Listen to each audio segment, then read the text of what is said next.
আমি বাসায় আসি, তারপর এসে দেখি যে আমার আম্মু মৃত।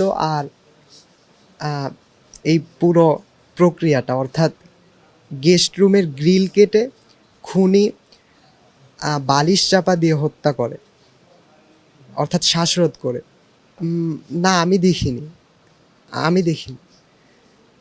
আর হ্যাঁ, গোল্ড আর টাকা পয়সা যত ছিল, অর্থাৎ আমার আম্মুর পার্সে সব নিয়ে গেছে। নেওয়ার সম্ভাবনা সবচেয়ে বেশি গোল্ডের জন্যই আসছে হয়তো, কারণ আমাদের যত গোল্ড ছিল সব প্যাকেট ট্যাকেট সব ফেলে দেওয়া হয়েছে। প্যাকেটের প্যাকেটগুলো সব পাওয়া যাচ্ছে, এখনো আমরা খুঁজতে পারি নাই, খুঁজে দেখতে পারি নাই, কারণ ওরা ক্রাইম সিন আসবে, ওরা আগে দেখবে, তারপরে হচ্ছে আমরা গুছগাছ করবো, আমরা বুঝতে পারবো।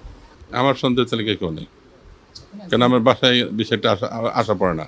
দেশের প্রথম প্রিমিয়াম হেলথ এডিশন এসি, সাথে লক্ষ টাকার পুরস্কার। TCL। খারাপ লাগতেছে, এটা খারাপ মনে হচ্ছে, যেটা আতঙ্ক সবাই কিভাবে হলো এটা আমাদের জানি না, তদন্ত করে দেখেন। এটা তো খারাপ যে এই দিনে দুপুরে একটা ফ্ল্যাট বাসা এরকম খুনাখুনি, এটা আমাদের জন্য ভয়ঙ্করী সেটাই। হ্যাঁ, এটা আমরা বিচার চাই, কারণ এই যে 2টা বাচ্চা থুয়া আজকে মারা গেছে, এটা আমরা বিচার চাই।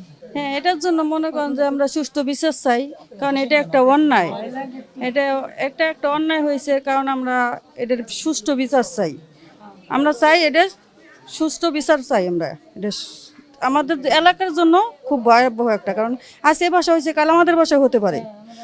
আমরা আতঙ্কের ভিতরে আছি, আমাদের ছেলে মেয়েদের জন্য আমরা আতঙ্কের ভিতরে আছি। আজকে বাচ্চা দুটো বাসায় থাকলে বাচ্চা দুটোও বাড়তে পারতো, খালি এরকম যিনি আর কোনো বাসায় না হয়। আপনারা এটা ভালো করে তদন্ত করবেন।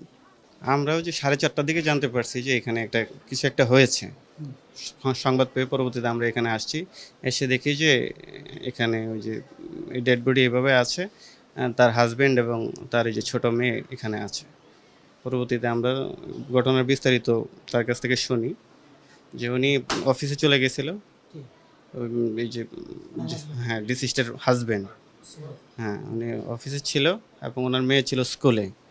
হ্যাঁ, প্রতিদিনের মতো আজকে ওই যে ওনার মেয়েকে স্কুলে ডিসিস্টের হাজব্যান্ডই নিয়ে যায় স্কুল থেকে। পরবর্তী মানে বিকালবেলা স্কুল যখন ছুটি হয় সেক্ষেত্রে তার মা নিয়ে আসে। আজকে তার মা স্কুলে যায় নাই, পরবর্তী মেয়েটা যেহেতু তার মা স্কুলে যায় নাই, সেক্ষেত্রে মেয়ে আজকে অপেক্ষায় থাকতে থাকতে সে নিজেই বাসায় চলে এসে দেখে যে এই অবস্থা, মা কীভাবে পড়ে আছে। পরবর্তীতে মেয়েটা কোনো কিছু ভেবে না পায় আবার স্কুলে যাওয়া তার টিচারকে জানাইলে টিচাররা তার বাবাকে জানায়।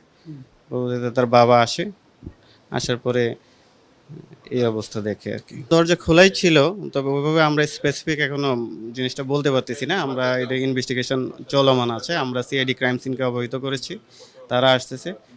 আমাদের সম্ভাব্য সকল ওয়ে আমরা অবজারভেশন করে সঠিকভাবে হয়তো পরবর্তীতে বলা যাবে। এখানে সঠিকভাবে এখন কোনো কিছু বলা যাচ্ছে না, তবে কিছু জিনিস সাসপিসিয়াস মনে হচ্ছে। এখানে একপাশে গ্রিল কাঠা দেখা যাচ্ছে, হ্যাঁ পাশের রুমে গ্রিল কাটা এবং অর্নামেন্টসের কাভারগুলো এখানে বিভিন্ন জায়গায় ছড়ায় ছিড়ে আছে। এটা সঠিকভাবে বলা যাচ্ছে না, না ওইরকমভাবে বোঝা যাচ্ছে না, তবে অর্নামেন্টস নাই এরকম বলছে আর কি, তবে এটা সঠিকভাবে বলা যাচ্ছে না।